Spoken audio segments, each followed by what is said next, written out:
महंगाई के असरात वज़ीर-ए-आज़म ऑफिस तक भी पहुँच गए हैं। वज़ीर-ए-आज़म ऑफिस इंटरनल ने वज़ीर-ए-आज़म की सरकारी मसरूफियात पर आने वाले अखराजात की मद में इजाफी फंड्स मांग लिए हैं। ज़रा ये बताते हैं कि वज़ीर-ए-आज़म ऑफिस ने बाकी मानदा माली साल के लिए फौरी तौर पर फंड्स का इजरा मांगा है।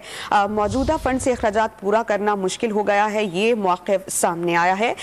समरी में इसके अलावा ज़रा ये भी बताते हैं कि वज़ारत ख़जाना का वज़ीर-ए-आज़म ऑफिस को मज़ीद 7.5 करोड़ रुपए देने पर इत्तेफाक हुआ है। महंगाई के असरात अब वज़ीर-ए-आज़म ऑफिस तक भी पहुंच गए हैं। वज़ीर-ए-आज़म ऑफिस इंटरनल ने वज़ीर-ए-आज़म की सरकारी मसरूफियात पर आने वाले अखराजात की मद में इजाफी फंड्स तलब किए हैं।